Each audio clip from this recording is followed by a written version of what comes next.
우여곡절 끝에 3차 십자군이 도착하고 공격을 시작하기로 한 것은 해안도시 아크레였습니다. 1191년 6월 필리프 2세가 아크레를 포위하고 있을 때 리처드 1세가 도착하게 됩니다.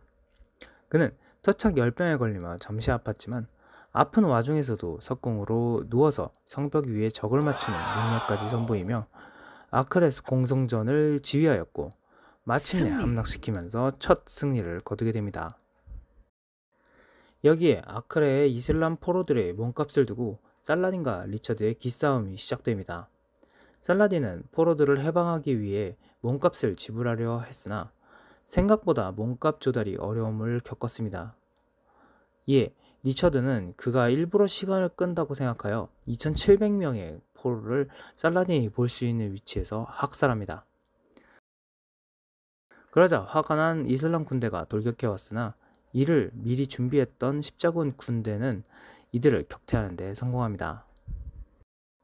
이렇게 분위기가 고조되고 있는 가운데 돌연 필리프 2세가 귀환을 선언합니다.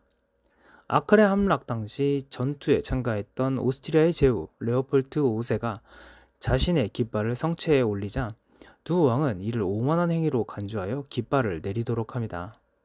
문제는 이때 리처드의 부하들이 본이든 아니든 레오폴트 5세의 깃발을 찢으며 모욕을 주었고 레오폴트 5세가 이에 앙심을 품고 본국으로 돌아갑니다. 그리고 이 상황을 지켜보던 필리프 2세 역시 병을 핑계로 귀환합니다. 이에 리처드를 필두로 십자군들과 프랑스 귀족들까지 맞서서 말리지만 그는 모조리 무시하고 프랑스로 복귀해버리죠. 리처드는 다시 한번 십자군 전쟁이 진행되는 동안 서로 간의 영토를 공격하지 않겠다는 다짐을 확인받으며 필리프를 보내줍니다.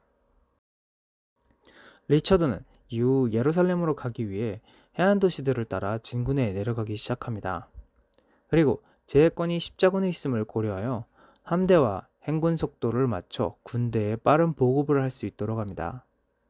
이에 살라딘이 경무장, 궁수 기병대를 보내 십자군에게 화살 공격을 퍼붓자 리처드는 보병들을 교대로 왼쪽과 오른쪽으로 바꿔가면서 진격합니다. 유럽 기사들의 공격 범위에 들지 않도록 너무 먼 거리에서 날아온 화살이 살상력은 떨어졌지만 십자군의 갑옷에 빽빽하게 꽂혀 고슴도치처럼 보이게 했는데 이때 이슬람 쪽 기록에 의하면 평소에는 이쯤 되면 대야를 이탈하여 공격했지만 그들은 놀라운 인내심으로 누구 하나 이탈 없이 행군했다 라며 지금까지와는 다른 모습의 놀람을 금치 못했습니다. 이것은 행렬 중간중간에 자신의 부하들을 위치하도록 하여 십자군 전체에 리처드의 명령이 전달될 수 있도록 한 덕분이었죠. 그러나 한낮 기온 40도의 사막기후와 가시덤불과 독사와 독거미 등으로 고생하던 군사들은 결국 아르수프 숲 근처에서 전투를 준비하기 시작합니다.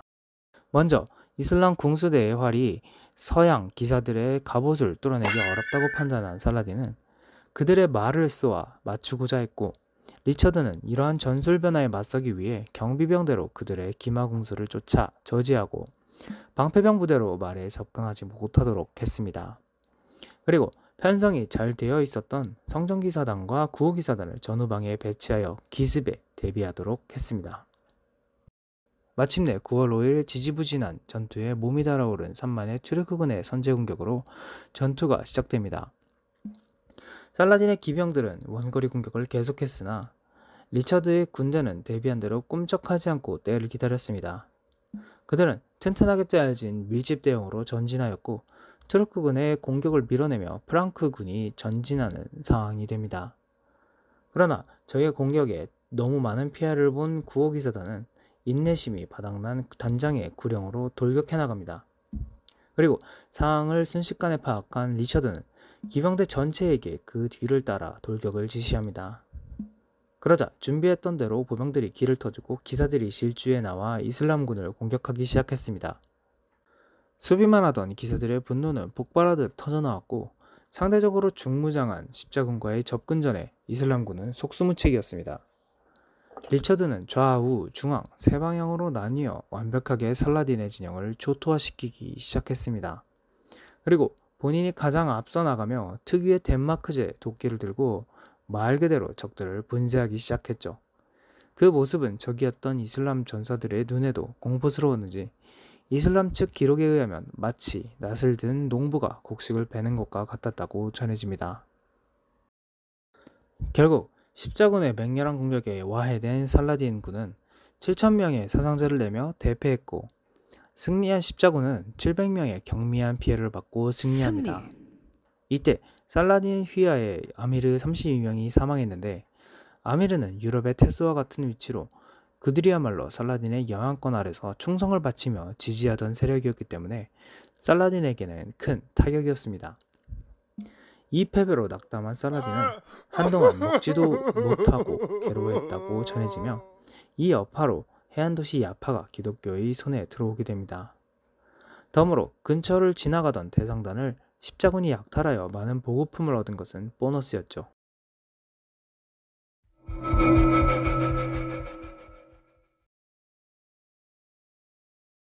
그러나 큰 승리에도 불구하고 당시 상황은 리처드에게 유리하지만은 않았습니다.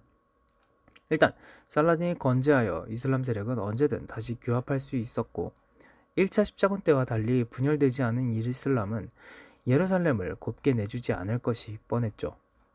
이때 예루살렘 근처로 진군하던 리처드는 적들이 청해전술까지 나오며 예루살렘 주변을 초토화하자 공략이 쉽지 않을 것이라 예상합니다. 그러자 리처드는 신하들과의 회의를 통해 예루살렘 왕국이 존립하기 위해서는 이집트의 지배가 필수라 결론짓고 살라딘의 심장보라 할 수 있는 이집트를 먼저 공격하려고 움직이기 시작합니다. 그리고 예루살렘 근처까지 왔던 십자군의 군대가 물러가자 한숨 돌린 살라딘은 자신의 최대 적수인 리처드와의 수싸움에 골몰하고 있었습니다. 1192년 7월 27일에 리처드가 잠시 아크레로 이동해 있는 동안 틈을 노린 살라딘과 6만의 대군이 야파 요새를 침공합니다. 수비대는 맹렬하게 저항했지만 결국 성체 안으로 후퇴할 수밖에 없었고 무슬림 군대가 야파 시내로 몰려와 약탈하는 동안 성체에 틀어박혀 방어에 전념하고 있었습니다. 이때 예루살렘 대주교가 십자군 협상자로 살라딘과 8월 1일까지 전투 중단을 제의합니다. 리처드가 도저히 5일 만에 도착할 수 없으리라 생각했던 살라딘은 이에 응했고 잠시 전투가 소강 상태에 빠집니다.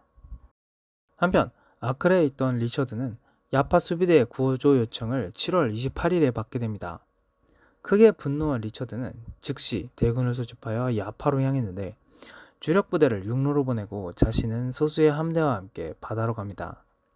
그러나 바람과 돌풍으로 속도가 조금씩 느려졌고 초조한 가운데 마침내 8월 1일 새벽 야파에 도착합니다. 살라딘의 병사들은 토요일 아침 갑자기 등장한 리처드의 함대에 크게 놀라 부랴부랴 진영을 짜기 시작했습니다. 야파의 십자군 수비대 역시 리처드가 도착하지 못할 것이라 생각하여 항복하고 성체를 넘기려는 찰나였지만 성문을 열기 직전 리처드의 도착 나팔을 들은 수비대원들은 다시 성체를 걸어 잠그고 농성에 돌입합니다. 이때 한 사제가 바다에 뛰어들어 리처드의 범선으로 헤엄쳐가 수비대의 상황을 전합니다. 지금 야파가 함락되기 직전입니다. 그러자 리처드가 분노에 차 외칩니다. 당치도 않다. 그는 말이 끝나기 무섭게 배에서 내려 전속력으로 야파 요새로 돌진합니다. 심지어 그는 배가 채 정박하기도 전에 갑주도 차지 않고 바닷물을 헤치며 상륙하였고 기사 80명도 그와 함께 상륙하였습니다. 그들은 제노바 석궁병들의 지원과 함께 해안에 거점을 확보하고 도시로 향합니다.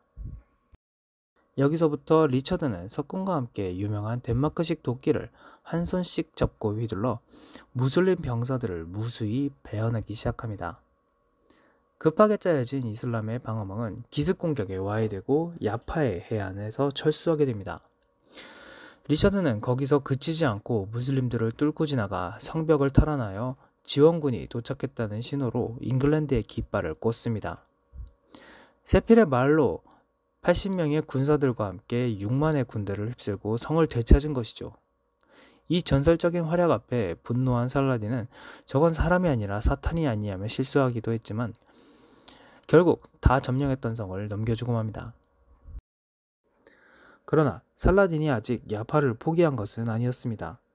그는 완전히 물러가지 않고 8월 5일 새벽 7천의 병력을 동원하여 기습 공격을 시도합니다. 야파의 십자군 병력이 기사 54명, 기마기사 15명, 보병이 2천에 불과하고 성벽도 보수하지 못해 목책으로 떼었기 때문에 성공할 법한 시도였습니다. 그러나 리처드는 직감적으로 그 기습을 예상하고 방어를 지휘합니다. 여기서 리처드와 기사들을 비롯한 병사들이 죽기로 덤벼들자 기세에 놀린 튜레크군은 숫자가 더 많음에도 더는 강행하지 못하고 퇴학합니다. 그리고 리처드 1세는 사라센군 전체에 자신과 1대1로 싸우고 싶은 이는 나오라며 으름장을 놓기도 합니다. 그러나 아무도 나서지 못하자 살라딘은 분노로 몸을 떨었다고 합니다. 이때 유명한 일화로 선봉에서 싸우던 리처드 1세가 탄 말이 화살에 맞아 쓰러지자 살라딘이 말 두 피를 보내면서 이렇게 전해집니다. 용감한 자는 다른 이들처럼 땅에서 싸워서는 안 됩니다. 그러자 리처드는 좋다. 그럼 왕이 어떻게 싸우는지 보여주겠다고 전해라. 며 내어준 말을 타고 전투에 다시 나섭니다. 그 모습을 본 살라딘은 결국 철수를 명령하고 야파 전투는 살라딘의 패배로 끝나게 됩니다.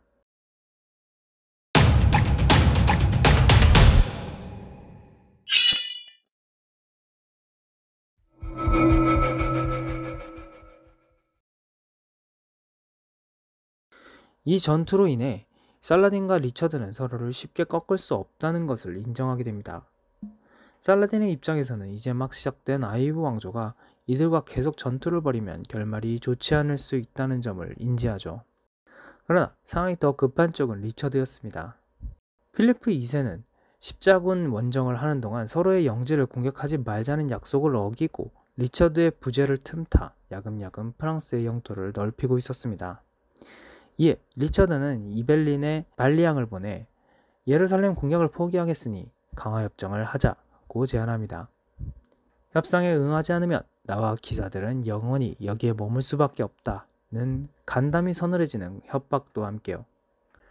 이로써 양쪽은 강화회담을 진행하고 3년간의 평화를 보장하는 강화조약을 체결하고 이슬람 세력의 예루살렘 지배를 인정합니다. 대신 살라딘 역시 해안가의 기독교 도시들을 침공하지 않겠다고 약속했으며 예루살렘의 기독교 순례자들의 안전을 보장했습니다.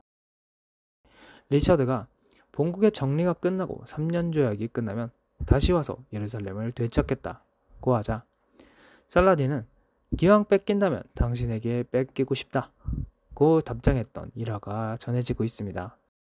참고로 리처드의 병사들이 살라딘의 배려로 예루살렘으로 들어가 성지순례를 하는 동안에도 리처드는 성지순례를 하지 않았다고 합니다.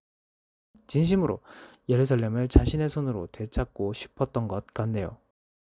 이후 조약은 실효를 발휘하여 중동에서는 무려 26년간이나 평화가 유지됩니다.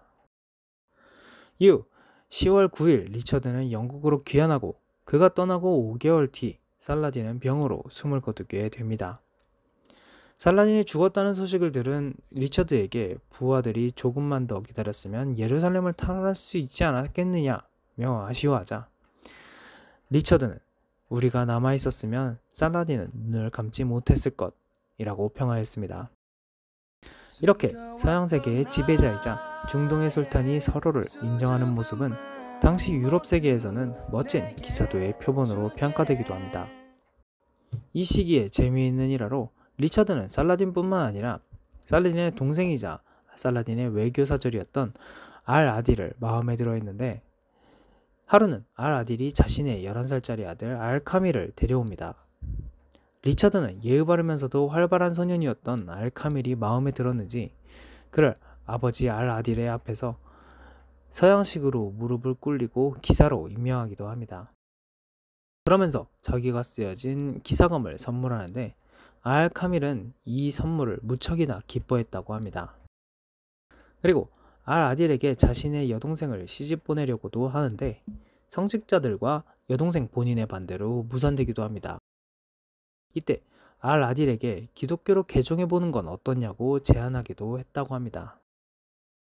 후에 알-아딜은 살라딘이 죽고 그의 왕조를 물려받아 아이브 왕조의 2대 술탄이 됩니다.